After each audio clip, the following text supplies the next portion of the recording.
It's time to grow and scale your coaching business the impact-driven, simple and sustainable way.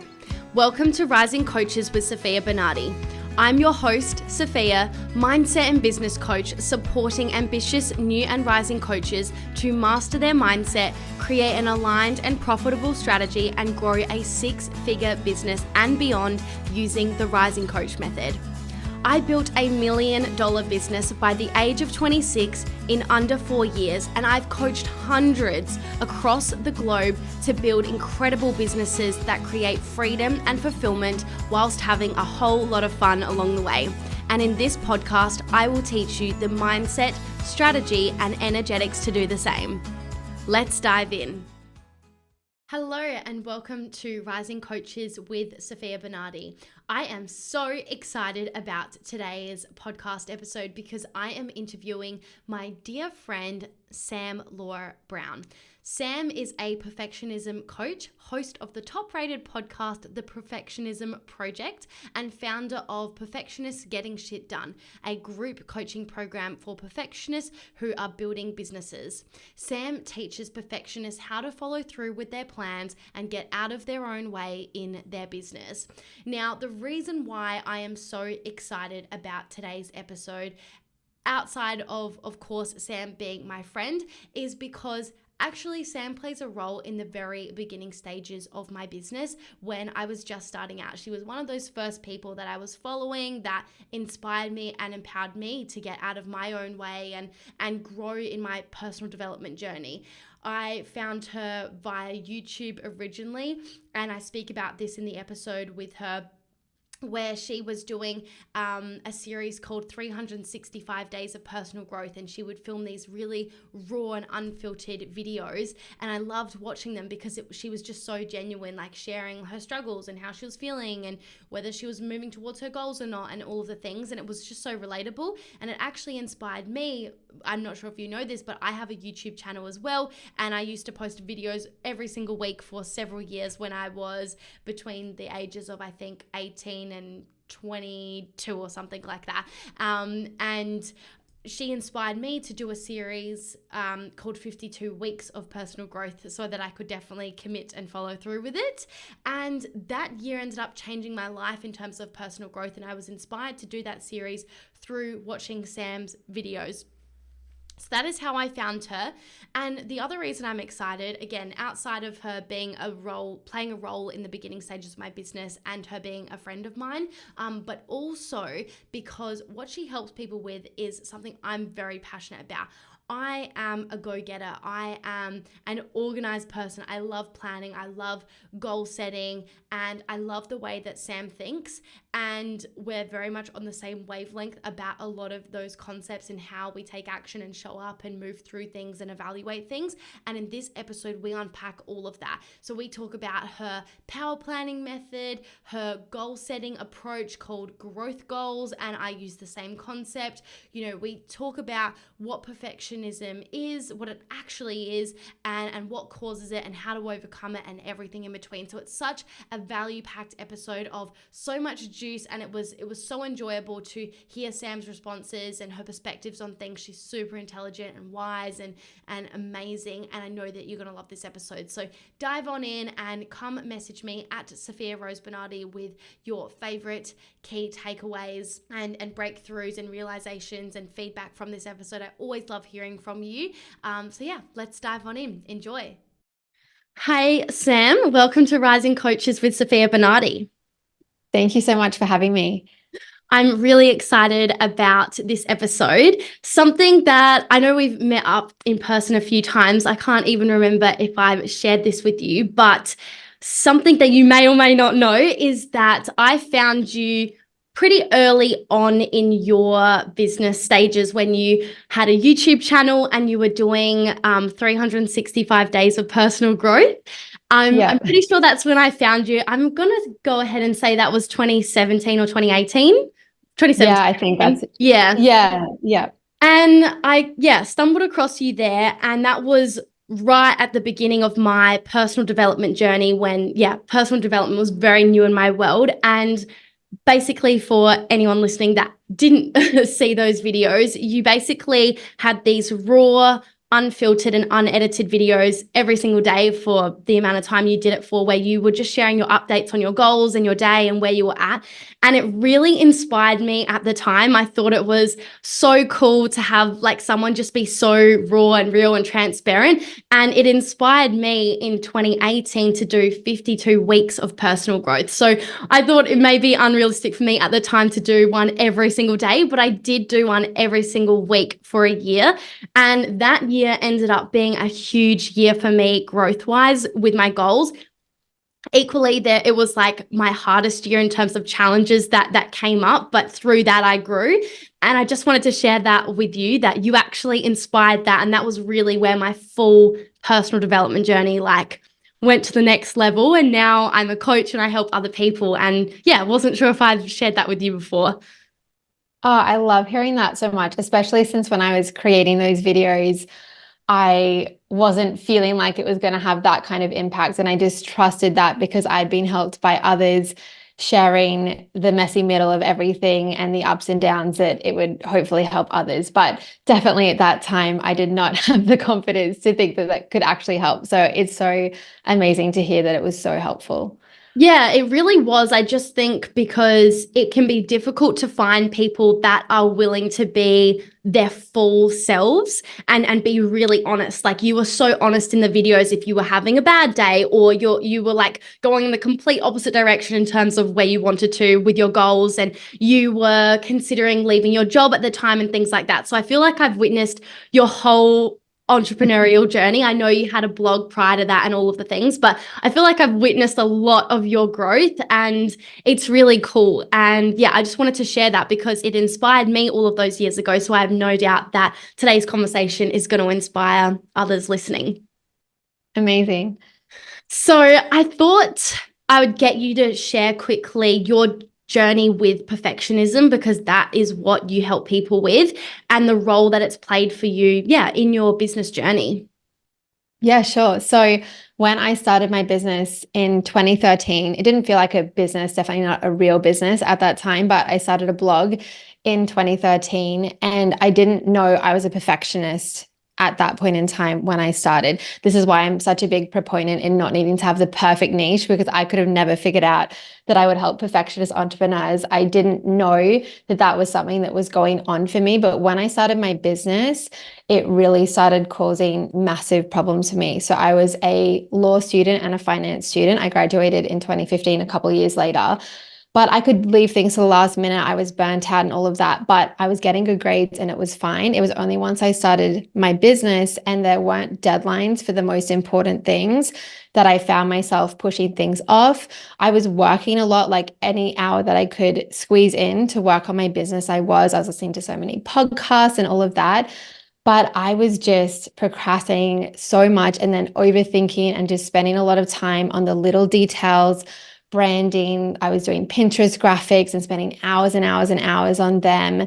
I was really as well just getting so frustrated that I just couldn't get momentum and even make my first dollar. It took me 3 years to make my first dollar in business because of that perfectionism and me just not having the tools and really a productivity system that supported me as a perfectionist entrepreneur. So now that's what I help people with.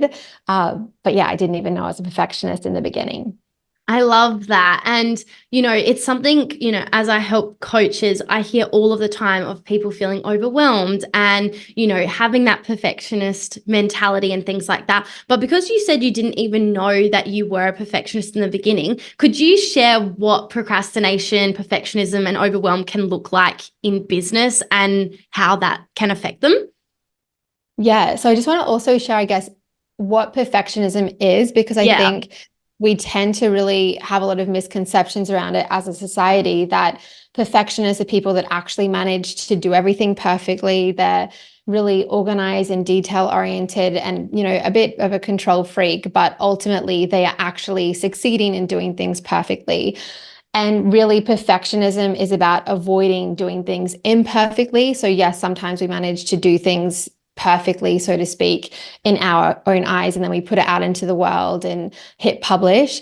But a lot of times, and there's so much judgment that goes on with perfectionism, but we just don't want to be seen as being imperfect. So the way that perfectionism tends to manifest most in business, especially for anyone who's yet to make it to six figures, that I talk about the 5 signs of perfectionism, and I've worked with over 1,000 perfectionist entrepreneurs and just seen these time and time again.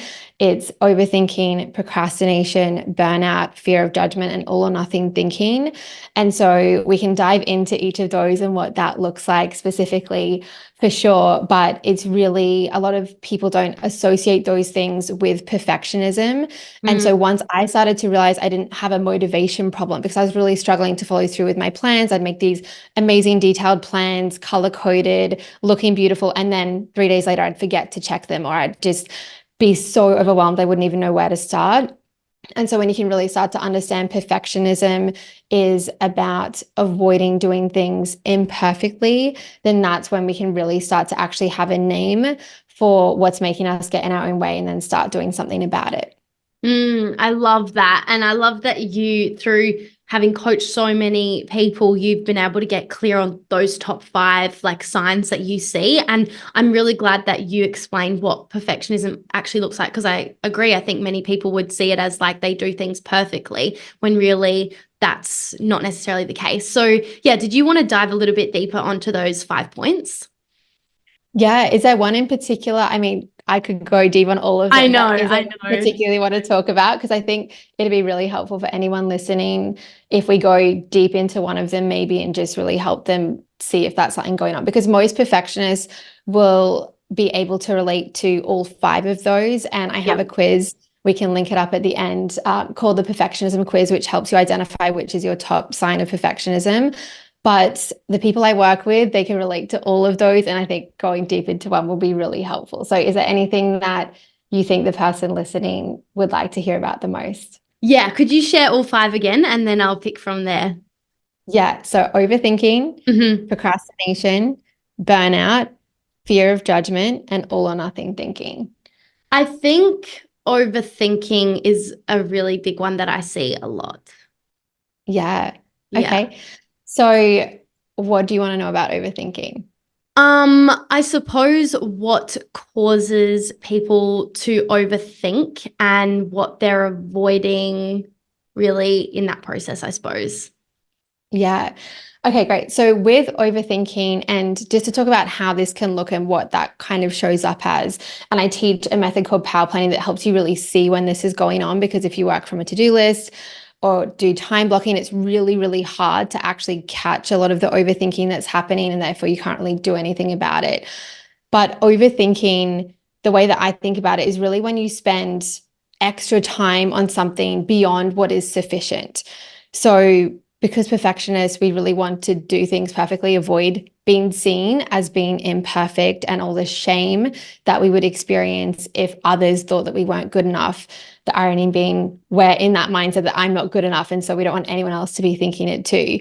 But if we look at the overthinking, that once something's at a point where it's sufficient, we still are seeing it as not being good enough, even though it is.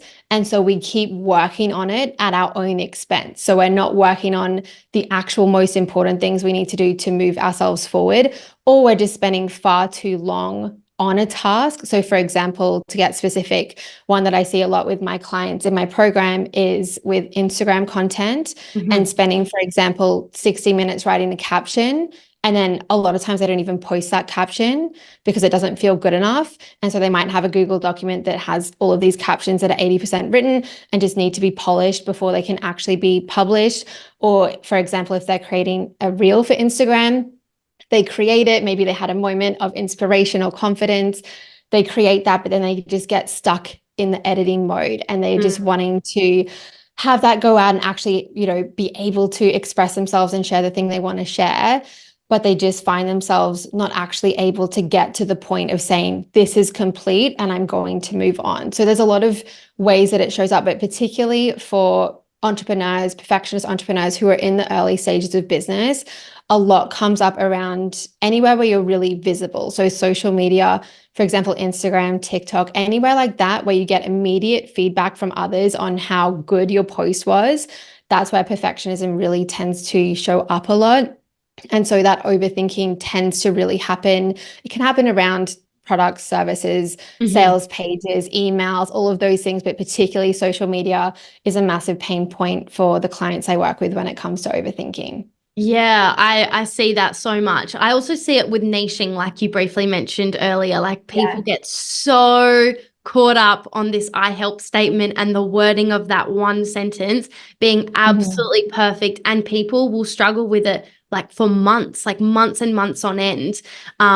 It's quite interesting to witness like the overthinking, and I used to overthink about it, so I don't judge it. I recognize it and empathize with it because I also got so caught up in the perfect wording of this sentence. And Mhm. really, I was Yeah. just going around in circles on like these minute things that didn't actually really make much of a difference. What actually makes a difference is like going out and helping people and adding value in the content and the messaging, not so much like this one particular word in this one sentence. Yeah, that's something I see so often, just wanting to have that perfect niche, the perfect messaging. And we can really get into that mindset of like, if I just figure this out, everything else will be perfect. Like that's just, the final thing I need to nail, and then everything will be good. And it really does us a disservice, because even if we do get that spot on, there's still going to be other challenges. But we've kind of set up this entitlement almost that if we get the messaging or the like I help statement right, then we're not going to have any challenges. So it makes it even harder to overcome them when they do inevitably come, because it is entrepreneurship. We are building businesses, things are going to not work. So yeah, it's something that I see all the time with the niche. And I've been, for sure, definitely, like, not even just in the beginning, it was really severe in the beginning, but in the last few years still too, where I'm like, okay, I just need to figure out the perfect messaging. Now, though, I can spot when that's going on and pull myself out of it, but my perfectionist brain is still like, but if we just figure this out. So yeah, it's just so helpful to be able to know yourself and just see when that's going on without any shame or judgment about it. But like, oh yeah, my brain's doing that. It's trying to protect me from putting myself out there and just keeping me busy with all of this, so that I'm not judged, so that I'm not rejected, so that I don't fail, and then so that I don't actually experience the shame that ultimately Mm. we're trying to avoid. Yeah, I love what you just said there, and that, you know, it's so clear to me that you've moved through this so much because you were able to just share that you still have those moments of, overthinking or whatever it may be. But because you've removed the shame and judgment around it, you're able to like openly say it rather than say, no, I'm perfect. I never struggle with this at all anymore. So that's really cool. Yeah. Yeah, all of the five signs that I mentioned, I am still working on those, and I have made so much progress I can't even articulate. And you've probably witnessed that or been able to see it, from seeing me in those videos in 2017. I got started, as I said, in 2013. So over 10 years ago now, where I just, like, when I started my blog, I didn't tell even my now husband about it for a year. And I was just working on it when I was meant to be studying, so that I could avoid anyone laughing at me or just being like, what do you think you're doing? And so I have had debilitating levels of everything going on. And now it's just like, as you keep going with growing your business, your brain just gets a bit more ninja at having those things come up. And so I still use Power Planning, which is one of the tools I teach, and things like that to help me see it, and then to be able to pull myself out of it and get back out of my own way. But for sure, and on my podcast, The Perfectionism Project, I talk about a lot of my personal experiences, including very recent ones, with all of those signs. Yeah, including overthinking. So I'm definitely not here to say that I never do it, but I like to think that me still experiencing that is just so helpful for everyone listening, because when we think that I shouldn't ever overthink, or I shouldn't ever procrastinate, or I shouldn't ever be scared of judgment, that's when we really, really get into that shame spiral. And when I was first starting and people were like, oh, just tell your friends and family about it, I was like, there is no way I am telling my friends and family about this. Like, and it made me feel so much shame that everyone else could tell their friends and family, but I felt like I really, like, physically, I felt like I couldn't actually do that. And so just hearing about other people who've had similar experiences and be like, oh, it's like there's not actually anything wrong with me, it's just such a relief. So I love to share all of that stuff too. Yeah, and it's one of my favorite things about you is just how open and honest you are, like the first thing I said to you in this episode.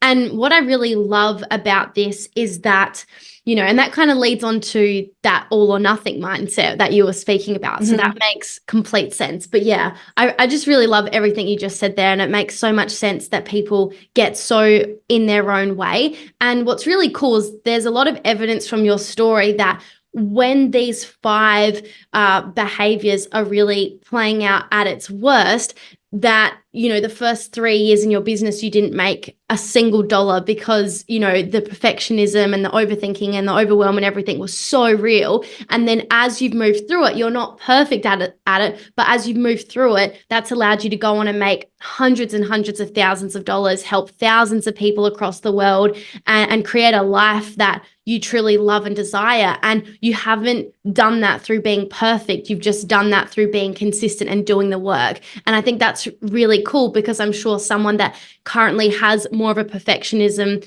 mindset right now probably thinks that you have to be perfect before it can work at all, when that's not really the case. Yeah, it is, as you said, that all or nothing mindset. And that's why we can get so focused on the niche and the messaging. It feels like every little piece has to be perfect or nothing will work. And it's the same thing when we're thinking about the entrepreneurial journey, like that we have to be perfect and have like this perfect morning routine and all of that. And like I have 3 kids under 3. I definitely don't have a perfect morning routine. I work 3 days a week. Like there's so many parts of my day as well that I'm not fully productive. And it's just really understanding that that's a human experience, but also if you have a perfectionist mindset, that's going to be going on. And if you're not actually following productivity advice that works for your perfectionist mindset, you are really going to be getting in your own way. But it's just such a relief to know that. And that's why I'm grateful to be here and be sharing it, because I really just thought it was a me thing until I started piecing this all together.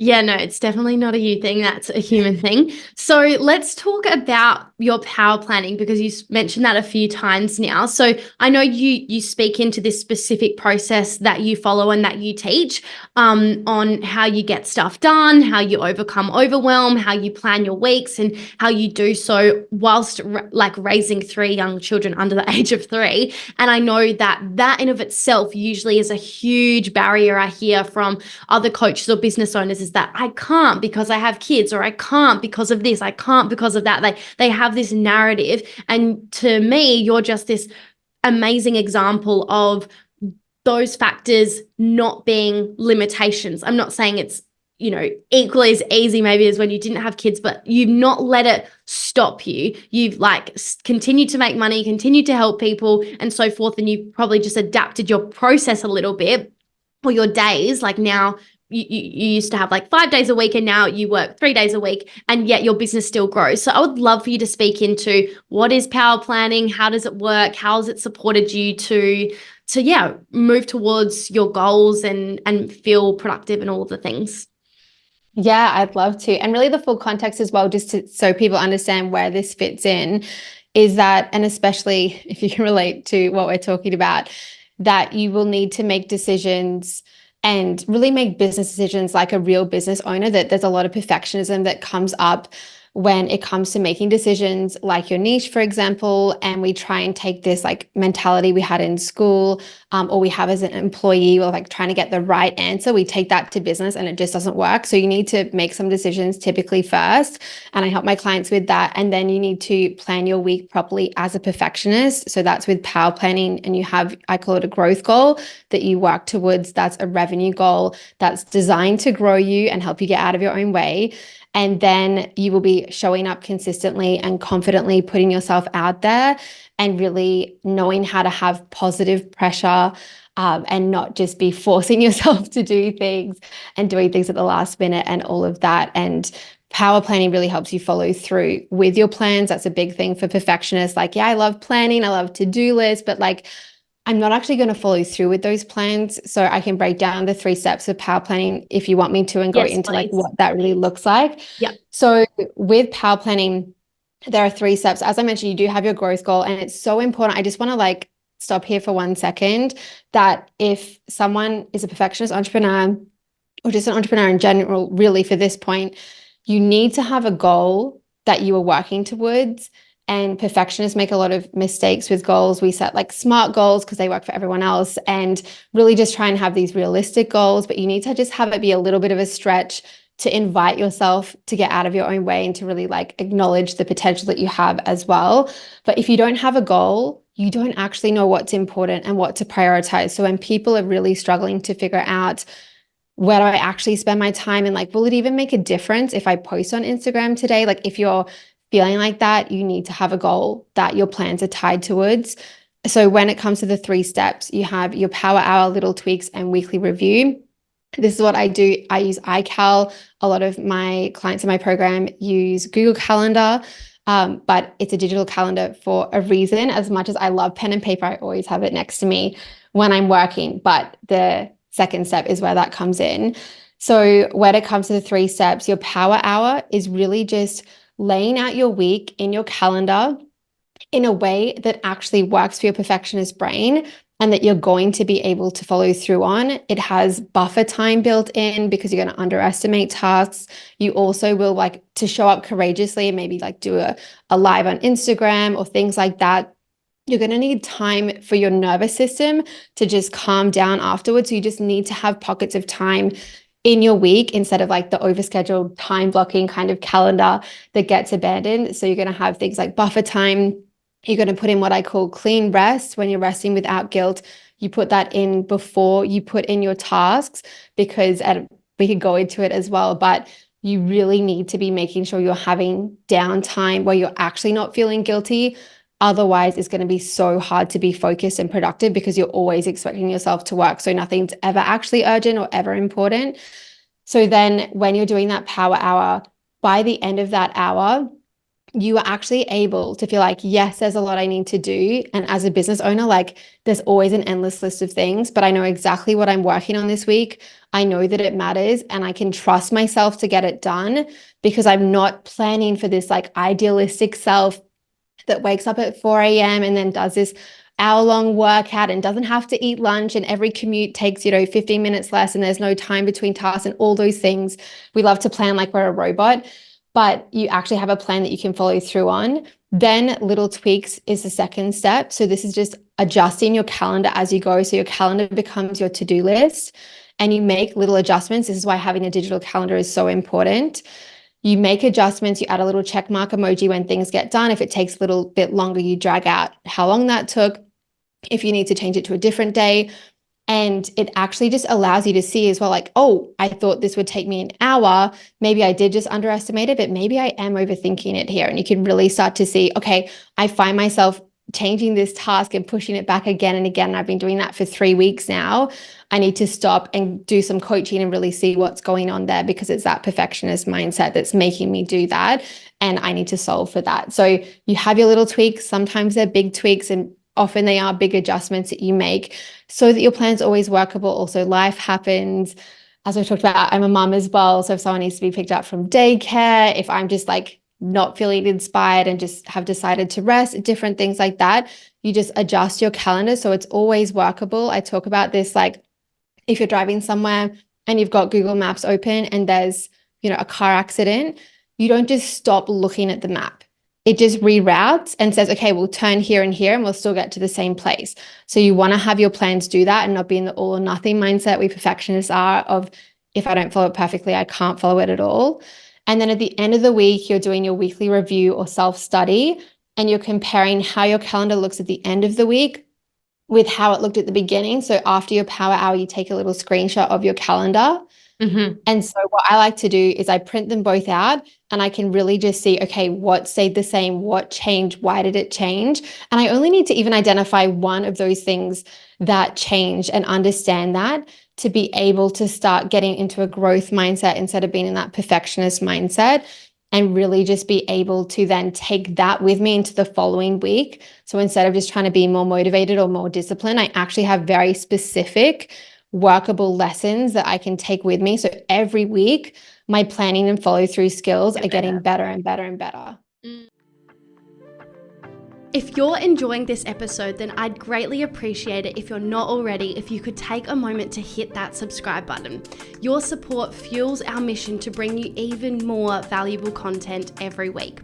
My promise to you is that if you go ahead and hit that subscribe button, I'll continue making incredible episodes each week that help you to grow and scale your coaching business.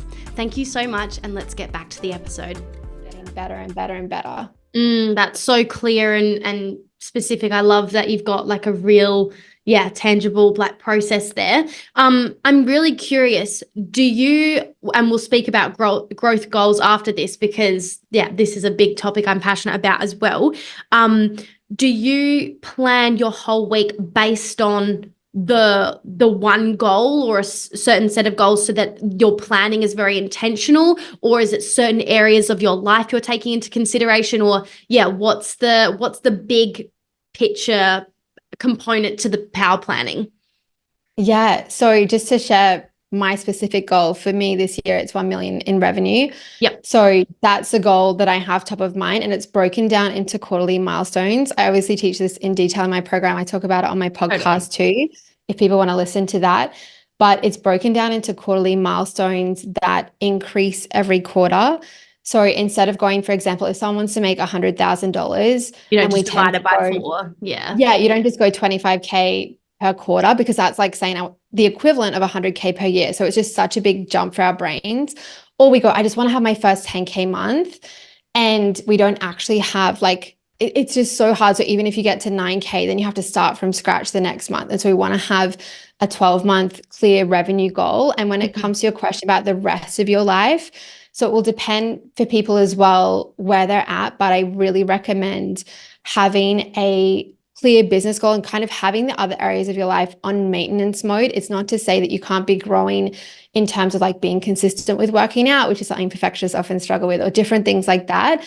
But you want to actually have only in one area of life a goal that's really going to grow you, because if there's uncertainty in too many areas of your life, your brain's just not going to want to do any of it. We just need to have a little safe haven in other areas of our life so that we can have the courage to show up in our business. And then there might be a different season of life where you have other things to focus on. You might have a big personal life goal that year, and your business goal might not be as big and scary. I just think it's really important to understand your perfectionist brain in all of this, and to know that if you are like most perfectionists trying to have, the 10 areas of life and I need to have 3 goals for each, it's lovely, but none of it gets done because it just doesn't work for your brain. And so you just need to have one clear thing to focus on, because if you don't, you'll be like, oh, well, I would have done better with my business if I wasn't so busy trying to work on my health. And that would have been better if I wasn't so busy with it. And we just kind of use our goals as excuses not to achieve the other ones. So I love just having one clear goal and deciding what area that is where you're really going to grow. Yeah. And that's really what organizes you for how you spend your time. Yeah, I use the exact same concept when it comes to goal setting. I have gone through exactly what you just said. I've been goal setting since I was literally 13 years old, but I went through all of the phases of let's have 5 goals for for 12 different areas of life. And they were little goals like read 5 books or whatever it might be, insignificant stuff that made me feel more perfect and put together, because oh, look, I've read this much in a month, or I've done this, or I've done that. But when I then think bigger picture on that, but why do I want to read 5 books? What does that support me to become more creative, whatever? So I've gone through all of the phases of goal setting. I've studied the heck out of it because it's something I'm so passionate about. And so I feel like I've gone through all of these iterations of, having 50 goals, having different categories. And I agree with you 100% around now having one main big goal. For the most part, I usually would have 2 goals in a year, but even so, usually the business goal is the bigger one, with the mentality of it stretching me and growing me. And as a result of moving towards that really big goal, naturally all the other areas of my life amplify. And I'm very passionate about other areas of my life other than just business. And so usually I'll have like one, maybe two goals, but definitely one is significantly bigger than the others. And then if I have, more than two goals or whatever else, there'll be much more smaller goals just to acknowledge the importance of those areas, but it's not necessarily designed in the same way that my big growth goal is. So I use the same concept and I'm very passionate about it. And I would love for you to speak into it because a lot of people I find are either so blasé with their goals that they have no intentionality in what they're doing on a daily, weekly, and monthly basis. Like they're just doing tasks for the sake of doing tasks without really constantly bringing it back to the end result. Or they'll set the goals and they're just won't be the mindfulness or the intentionality behind it. So they'll say that they want $100,000 in a year because that's what you're supposed to want and supposed to do in business. But then the moment you ask them any questions around, okay, what's that going to look like? Like how many clients do you need to sign to do that, each month or each quarter, or whatever, they have no freaking idea. So I would love for you to speak into it because I think what's really cool about growth goals is, yeah, of course you want to reach the goal. That's the aim. And it's really about stretching you and your own growth and doing something out of your comfort zone rather than the mentality of like, I have to achieve it or else I failed kind of thing. So I'd love for you to speak into it because I know it will help so many people that are in that all or nothing or perfectionism mindset. Yeah, exactly what you're saying about that idea of if I didn't achieve it, then I failed. I love having a goal that's set above what's realistic so that my brain is less likely to go into that kind of thinking. Because when I set a realistic goal, well, I definitely have to achieve it. Or if it's like this fairy tale goal where I haven't actually broken down the steps or really been intentional with it or committed enough to actually say, okay, how many clients is that? What's that going to look like? So I love having that goal be a growth goal so that my perfectionist brain can be like, oh, okay, I'm meant to be uncomfortable. I'm meant to be getting in my own way because this goal is Mm, set above what's comfortable. So the idea is you are going to get in your own way when you're going after it. And because of that, you're going to be able to see it and solve for it, which allows mm, you to achieve that goal and also grow. Like, if you're like us, for people who see who are really into personal development, that's such an appeal to it as well, of like actually feeling yourself grow and change. But when mm. we have these realistic goals, or it is things, as you said, like I'm going to read 5 books and all of that kind of thing, like these little to-do list sort of goals almost of just like, I can check that off. It really ultimately is just so overwhelming, but also so unsatisfying because if the person listening, like if they're like my clients or myself or you, like, you can achieve so much, but to just have all these little goals that aren't really tied to a big Which picture mean and then nothing. Yeah. and they really mean nothing. And then, of course, you don't feel motivated to do them. So you have this big motivation issue. And then you're trying to figure out how to wake up early and go to bed on time, motivate yourself to do it. And it's like just having a goal. And so, like you said, very similar principle, having really clear targets. So the way that we do it, like, for example, 100K, the first quarterly goal for the first 3 months is broken down to 10K. And then within that, you set 1 to 2 mini goals that will get you there. And I really encourage people not to do things like have a goal around posting consistently. I really help people post consistently and show up and do that. That's a big part of what I help people with. But the way they're able to actually do that is not having a goal necessarily just around consistency, because then you just kind of feel like I'm posting just for the sake of posting. And I do believe in, especially in the beginning stages, quantity over quality. Like you do need to show up, you do need to get your reps in. But at the same time, you need to have a goal. If you have a business, that is a revenue goal, because there are people with millions of followers who are making a couple $100,000 a year because their goal is around followers and likes and engagement and not around actually building a business and having that really turn into something. So for people who actually want to have a real business, it's so powerful to have a revenue goal. And then part of that might be, well, of course, I need to get my message out there and show up. But also for some people, they might be like, if it is possible to achieve my goal without posting on social media, I would absolutely love to do that. And of course, it is possible to do that. But when we have the revenue goal, that's what allows our brain to be open to all the possibilities. Yes. If we have a goal around followers or likes or posting consistently, we're really just tying ourselves to one thing. So you can have the goals for the quarter, for example. Typically, it's around those things that will directly make money. For example, for a coach, it would be signing a certain number of clients. And then it lets your brain come up with, okay, ways maybe to do I that. don't, yeah, I don't even need to post consistently. I can just actually message everyone I know personally and do it that way. Or there's so many ideas that come up.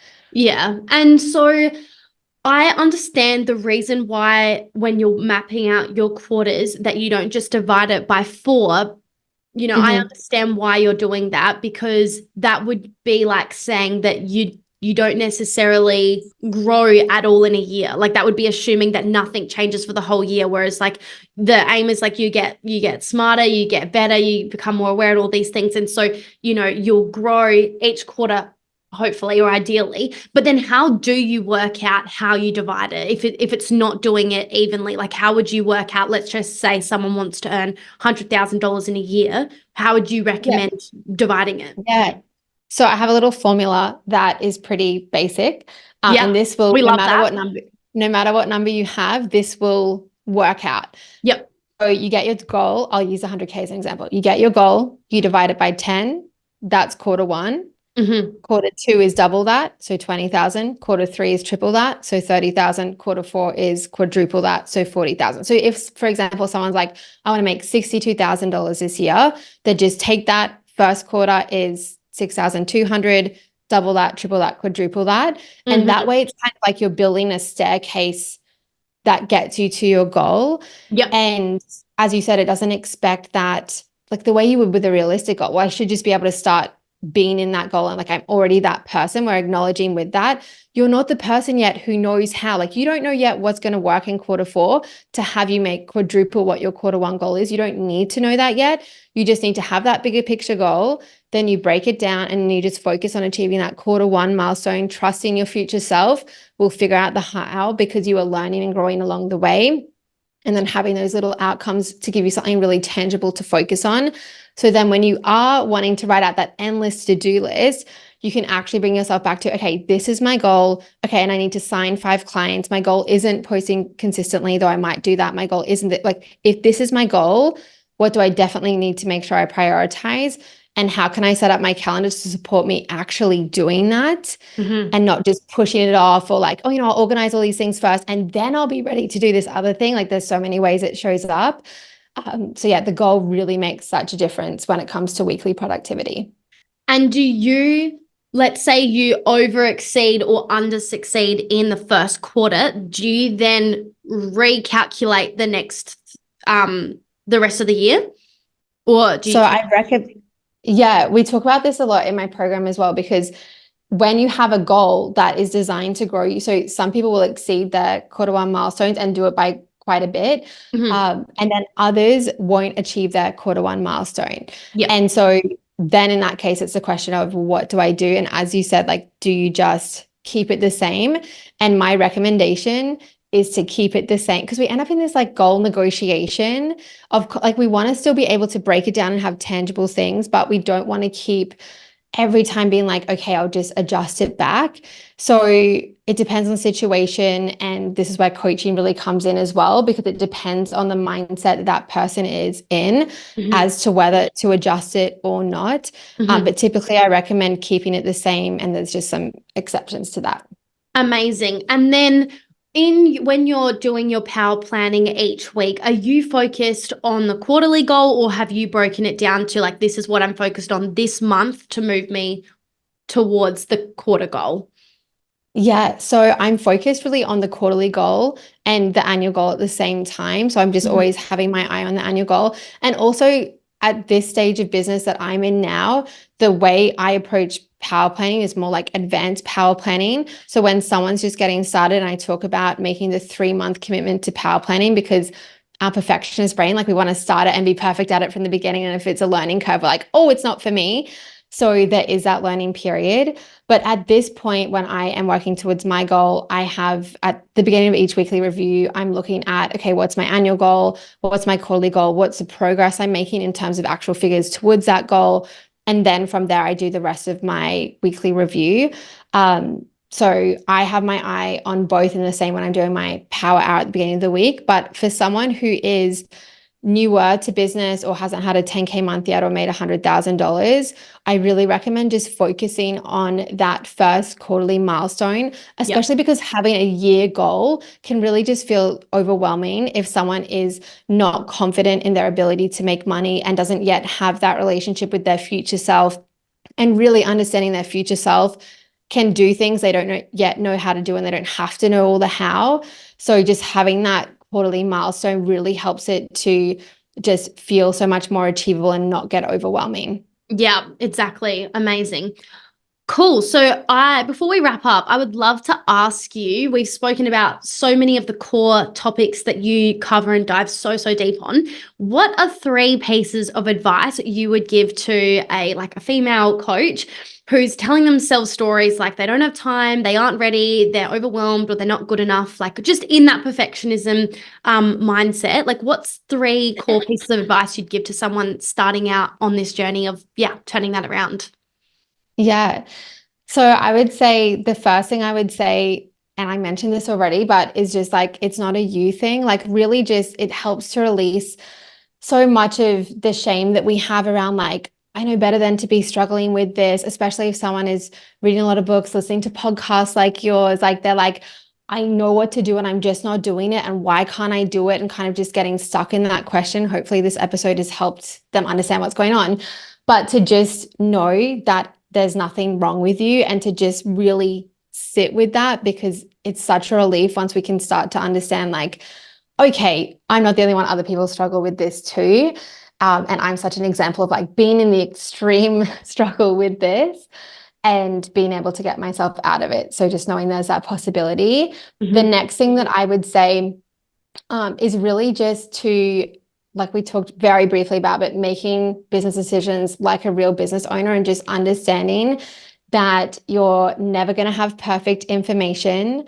And if you are approaching business decisions like a niche, for example, or maybe it's branding or pricing or what your sales page looks like and all of those little things, or what your program is or your one-on-one price, whatever, that you aren't actually going to be able to get anywhere. And there are so many people that I came up alongside who in the beginning, and they, like, when I say that, they haven't been able to grow because they're still like literally 10 years later trying to decide what niche and just jumping Unbelievable. back and forth between, oh, maybe I think, I'm going to coach people, and oh, wait, actually, no, that doesn't really feel aligned with me. Maybe it's going to be that I just need to do some more research or watch some more webinars.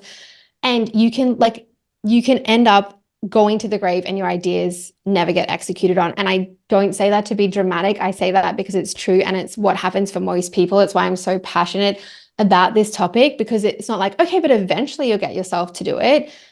A lot of people never do. And Mhm. they have those regrets on their deathbed of like, I wish I'd actually given it a go.